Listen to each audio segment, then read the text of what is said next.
اعوذ باللہ السمیع العلیم من الشیطان الرجیم بسم اللہ الرحمن الرحیم لقد کان لکم فی رسول اللہ اسوۃ حسنہ۔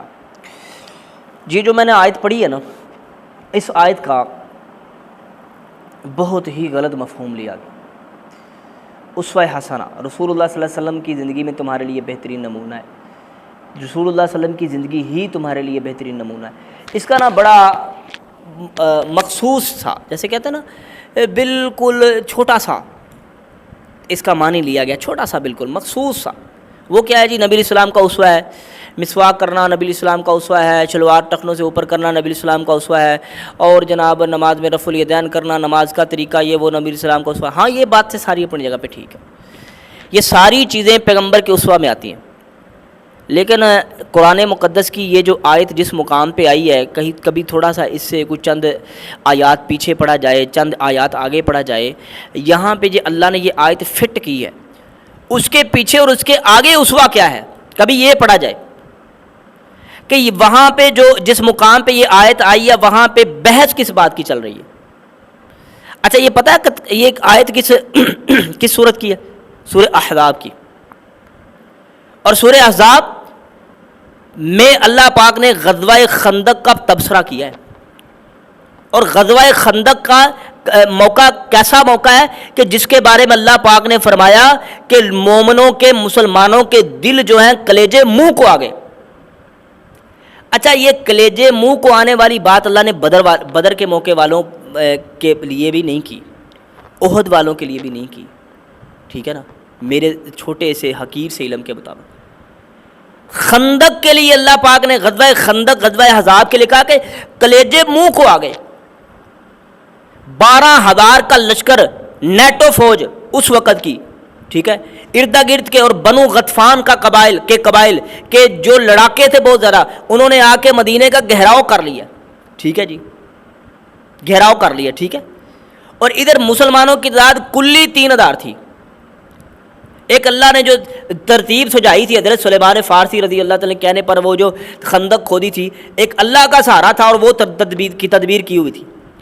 اور اس سے بڑھ کر کیا ہوا، اندر سے بنو قریظہ نے بغاوت کر دی، کہ جن کے ساتھ یہ معاہدہ تھا، پہلے یہودوں کے ساتھ جو معاہدہ تھا وہ معاہدہ توڑ دیا انہوں نے۔ تو مسلمانوں کی یہ حالت ہو گئی کہ بلاغت القلوب الحناجر، جو دل سے وہ سینوں کو، منہ کو آنے لگ گئے۔ اچھا پھر اللہ پاک نے فرمایا لقد کان لکم فی رسول اللہ اسوۃ حسنہ، رسول اللہ صلی اللہ علیہ وسلم کی زندگی میں تمہارے لیے بہترین نمونہ ہے۔ او بھائی صرف نماز کا طریقہ بہترین نمونہ ہے؟ وہ نظام، جس نظام کے قیام کے لیے اللہ پاک نے اپنے پیغمبر علیہ الصلوۃ والسلام کی ذمہ داری لگائی تھی کہ آپ نے جزیرہ نمائے عرب میں اللہ کے دین کا غلبہ کیسے کرنا ہے، لیکون الدین للہ، اللہ کے لیے دین ہو جائے، لیکون الدین للہ، دین سب کا سب اللہ کے لیے، کلہ للہ، سب کا سب اللہ کے لیے ہو جائے۔ اس کے لیے پیغمبر علیہ السلام نے جو پروسیس، جو مراحل طے کیے، جو اقدامات اٹھائے اللہ کے دین کے غلبے کے لیے، اس میں تمہارے لیے اسوہ حسنہ ہے کہ تم اپنے ملک میں، اپنی ریاست میں اللہ کے دین کو کیسے قائم کرو گے۔ بڑی عجیب بات ہے یار کہ مسواک اسوہ ہے، یہ اسوہ ہے، تو جو آپ اتنا ساری زندگی اور 62 سال کی، ٹھیک ہے نا، 62 سال کی عمر میں گھوڑے کی پیٹھ پہ بیٹھ کر اتنا لمبا چوڑا رستہ طے کر کے تبوک کے مقام پر پہنچے آپ، او یار جزیرہ نمائے عرب کا آخری مرحلہ، ٹھیک ہے نا، تبوک میں 62 سال کی عمر میں، 62 سال کی عمر میں، وہ اسوہ حسنہ نہیں ہے؟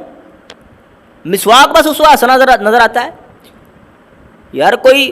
عقل کو بندہ ہاتھ مارتا ہے، لوگوں کو بتایا جائے کہ پیغمبر کا اصل اسوہ یہ ہے کہ پیغمبر نے جزیرہ نمائے عرب نے وہ ایک آئیڈیل، وہ ایک نمونہ، اس نظام کو قائم کر کے دکھایا کہ اب تمہاری ذمہ داری ہے قیامت تک تم اس کے لیے محنت کرو گے، کوشش کرو گے، کیونکہ اللہ نے تمہیں فرمایا کنتم خیر امۃ، تم اسی اسوے پہ چل کے، اسی منہج انقلاب نبوی کو فالو کرتے ہوئے تم بھی اپنے ملک میں، اپنی ریاست میں اللہ کے دین کو قائم کرو گے۔ سب سے بڑا اسوہ میرے پیغمبر کا یہ ہے یہاں پہ دین کے غلبے کی ہر کوئی بات کرتا ہے، لیکن کہتا ہے اولادوں کا مستقبل بھی چلتا رہے، ان کی پڑھائیاں بھی چلتی رہیں، جناب کپڑے بھی میلے نہ ہوں، سوٹ بھی جناب سوٹ جوڑے شوڑے یہ بھی سفید پہنے، سفید پوش بھی رہیں، اور عزتیں بھی رہیں، اور سلامیں بھی ہوتی رہیں، اور مال بھی آتا رہے، اور مزے بھی کرتے رہیں، اور لوٹتے بھی رہیں، اور کھاتے بھی رہیں، اور آرام بھی کرتے رہے، اور دین کا بھی غلبہ ہو جائے، اللہ کی قسم نہیں ہونے والا۔ ایسے ہوتا تو پیغمبر آخر الزمان علیہ الصلوۃ والسلام کی رخسار مبارک سے خون نہ نکلتا، ایسے ہوتا تو آپ کے دندان مبارک شہید نہ ہوتے، ایسے ہوتا تو آپ کو زہر آلود کھانا نہ کھلایا جاتا، نہ کھاتے، اور اگر ایسے ہوتا تو پیغمبر علیہ السلام کو غزوہ حنین میں نہ یہ کہنا پڑتا انا النبی لا کذب انا ابن عبد المطلب، اگر ایسے ہوتا تو بدر والے صحابی اپنی جان نہ دیتے، احد میں صحابہ شہید نہ ہوتے۔